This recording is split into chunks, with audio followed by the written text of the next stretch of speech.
नमस्कार। News letter के साथ हाजिर हूँ मैं राकेश रंजन। सियासत भी अजीब शय है। अब बिहार को ही लीजिए। बिहार में सियासत का दिलचस्प नज़ारा है।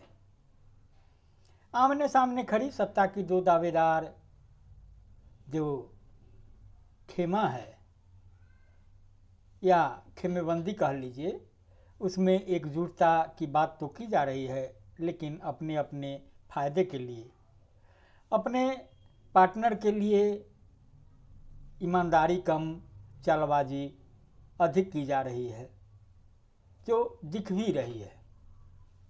अभी आप देखेंगे कि मुस्लिम संगठनों ने नीतीश कुमार की इफ्तार पार्टी का बहिष्कार किया। बहिष्कार चिराग पासवान की इफ्तार पार्टी का भी किया, लेकिन भाजपा ने क्या किया? मुसलमानों के जो वोट के सवाल हैं, उनका जुड़ाव चिराग पासवान की पार्टी से कुछ खास नहीं है। बड़ा जुड़ाव लालू प्रसाद की पार्टी से है, राजद से, और उसके बाद नीतीश कुमार से है। बहिष्कार का मतलब सीधे तौर पर जो समझा गया कि नीतीश कुमार के लिए असहज करने वाली स्थिति है। उधर कांग्रेस ने भी लालू प्रसाद की इफ्तार पार्टी से खुद को दूर रखा। हालांकि कांग्रेस ने ऐलान कर दिया है कि वह महागठबंधन का हिस्सा है, चुनाव साथ मिलकर लड़ेगी। यह अलग बात है कि तेजस्वी को अभी मुख्यमंत्री का चेहरा मानने से मना किया है। कहा है कि चेहरा तय कर लेंगे जब वक्त आएगा। तो भाजपा क्या कर रही है? नीतीश कुमार स्वाभाविक रूप से इफ्तार के बहिष्कार के बाद जो स्थिति बनी है उसके डैमेज कंट्रोल की कवायद में है।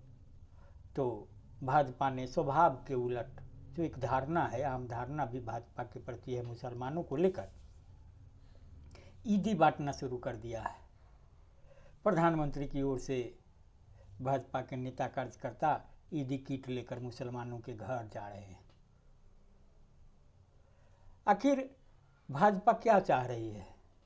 जाहिर है भाजपा यह चाह रही है कि मुसलमान नीतीश कुमार से दूर होंगे, लालू प्रसाद के पास मुकम्मल रूप से जाएंगे, तो उसके रिएक्शन में जो स्थिति बनेगी, जो उसका हिंदुत्व का मामला बनता है भाजपा का, तो हो सकता है कि वह उसके लिए फायदेमंद होगा।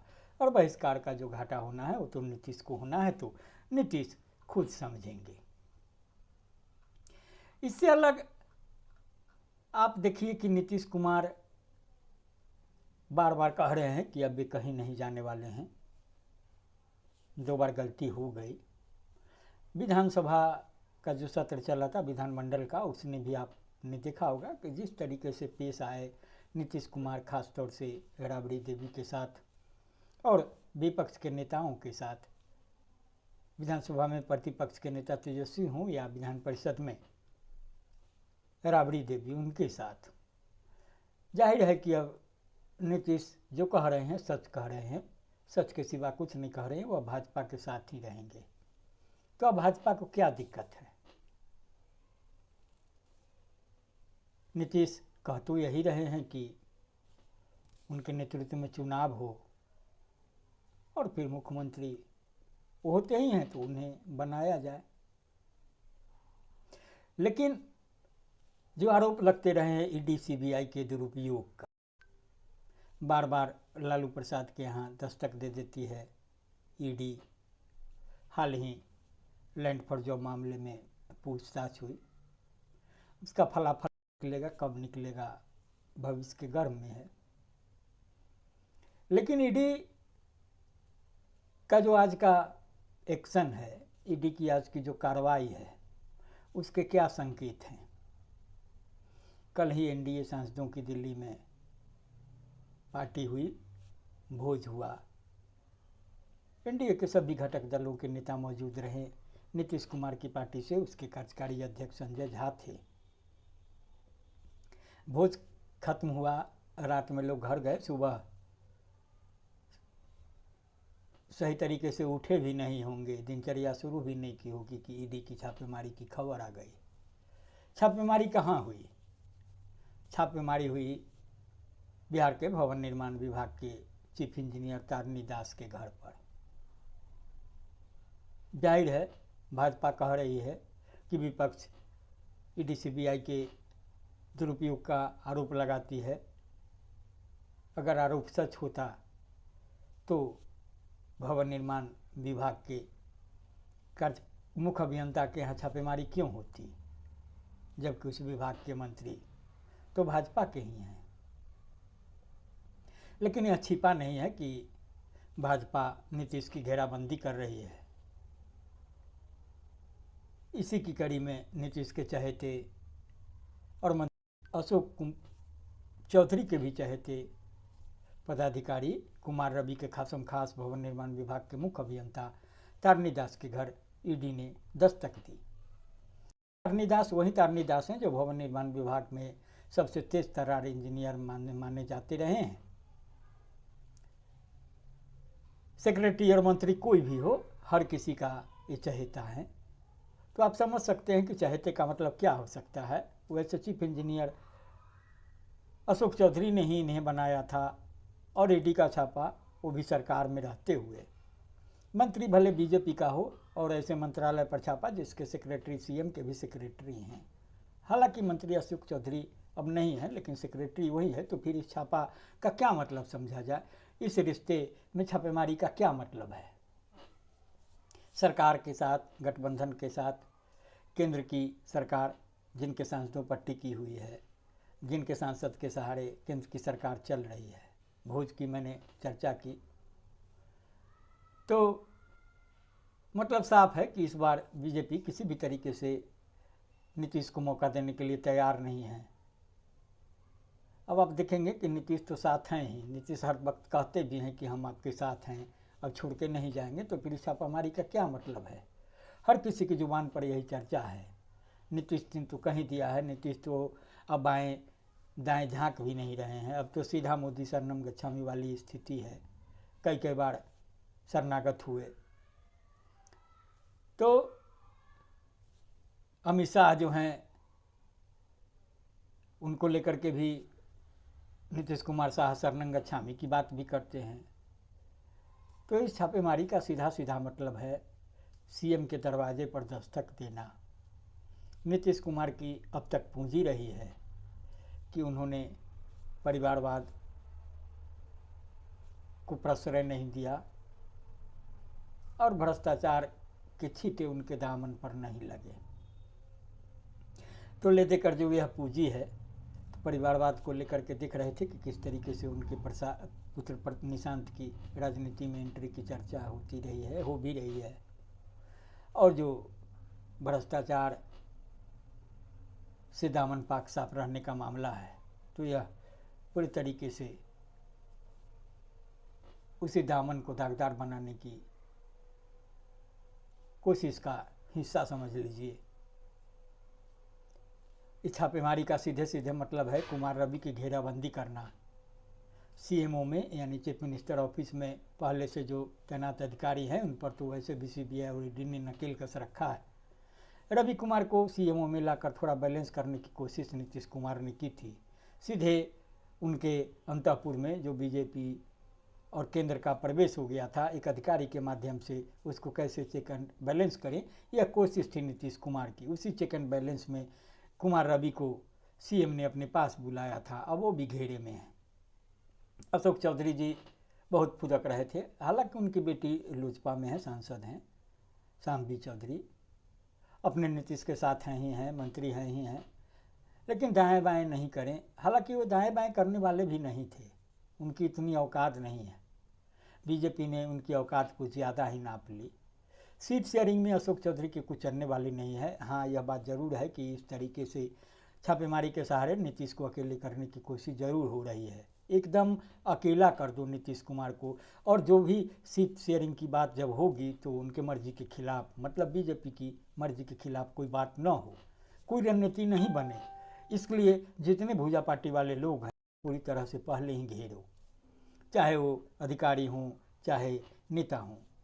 अशोक चौधरी की पत्नी को लेकर पहले से ही घेराबंदी थी। अभी दास जी हैं, उनके यहाँ छापामारी हुई है, उससे तो समझिए कि और घेराबंदी मजबूत हो गई।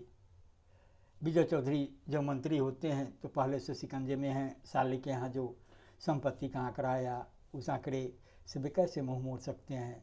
सबको पता है कि साला और जीजा के बीच क्या रिश्ता रहा है, मंत्री रहते हुए साला कितना फला फूला है। तो ललन सिंह के चहेते के पास भी लगातार छापेमारी होती रही है, वहाँ भी शिकंजा है। बात संजय झा की है तो संजय झा बीजेपी से आई हैं, इसलिए हमको नहीं लगता है कि उनको अपने विश्वास में और नियंत्रण में करने के लिए अमित शाह को ज़्यादा मेहनत करनी पड़ी। कहा जा रहा है कि अगर कुछ नेता बच जाते हैं जो नीतीश के एकदम कट्टर भक्त हैं तो उनके लिए भी सीडी तैयार है। जब सीडी निकल जाएगी तो फिर वहाँ भी बात बन ही जाएगी। मतलब नीतीश कुमार के आसपास या आजू बाजू में रहने वाले तमाम अधिकारी, तमाम नेता पूरी तौर पर ईडी, सीबीआई, आईबी के कंट्रोल में है। मतलब इन तीनों एजेंसी ने इन्हें एक तरीके से घेर रखा है। नीतीश कुमार के लिए बाएं दाएं घूमना बहुत मुश्किल होगा। तो एक चर्चा यह भी है कि ये जो छापामारी है उसे संजीव हंस के मामले से जोड़कर देखा जा रहा है। मीडिया में भी बातें आई है, लेकिन यकीन मानिए बात में वजन नहीं है। भवन निर्माण विभाग में कभी संजीव हंस रहे नहीं, तो उस छापेमारी से छापेमारी का कोई मतलब नहीं है। संजीव हंस के जेल जाने से तारनी दास के यहाँ छापे का कोई मतलब नहीं है। तारनी दास के यहाँ छापा से एक नया केस बनेगा और फिर आगे बढ़ेगा, तो वह रणनीति है। तो अब तक देखेंगे कि जो भवन निर्माण विभाग है वो जदयू के पास भी रहा है, चाहे नीतीश भाजपा के साथ सरकार में रहे हों या लालू प्रसाद के साथ। तो इस विभाग के मंत्री जो भी रहे हों, सेक्रेटरी नीतीश के हैं, वर्षों तक चंचल कुमार थे। उनके बाद भी जो कुछ अधिकारी थे उसी विभाग के सेक्रेटरी रहे हैं। और रवि तो कितने दिनों से हैं, डबल चार्ज में रहे हैं, पटना कमिश्नरी के साथ साथ यहाँ भी रहे, अभी सेक्रेटरी में हैं, फिर भी भवन निर्माण के सचिव हैं। मतलब भवन निर्माण विभाग पीएमओ का सबसे पसंदीदा, सीएमओ का सबसे पसंदीदा विभाग है। तो उसके सहारे बिहार में जो डेवलपमेंट हो रहे हैं, जो देखने को मिलता है, भवन निर्माण विभाग की बड़ी भूमिका है। तो बात तो कुछ होगी कि नीतीश के चौखट तक पहुंचकर दस्तक दे दो, यह संदेश कि मैं आप तक पहुंच चुका हूं, अब देखिए आगे आगे होता क्या है। लेकिन तय है कि इस बार बीजेपी नीतीश को बकसने की मूड में नहीं है। चारों तरफ से घेराबंदी रखने का जो प्रिंट तैयार है और उसके अनुसार काम हो रहा है। जो तोता बोलते हैं ना, सरकारी एजेंसी, केंद्रीय एजेंसी तो कार्रवाई कर रही है। अब देखना होगा कि नीतीश कुमार जो दिखाते हैं या जो दिखता है मानसिक तौर पर कमज़ोर हो गए, या दिखाने की कोशिश है, या उसके पीछे कुछ और बात तो नहीं। तो बहरहाल सियासत के यही हालात हैं, सियासत की यही तस्वीर है। आप इसे संजीदगी से सुनेंगे, गुनेंगे, प्रतिक्रिया देंगे। अगर आपने अब तक न्यूज़लेटर वितराकेश रंजन को सब्सक्राइब नहीं किया है तो सब्सक्राइब भी करेंगे। जैसे ही और कुछ नई तस्वीर बनेगी, दिखेगी, मैं हाजिर होऊंगा। फिर वक्त इतना ही, नमस्कार।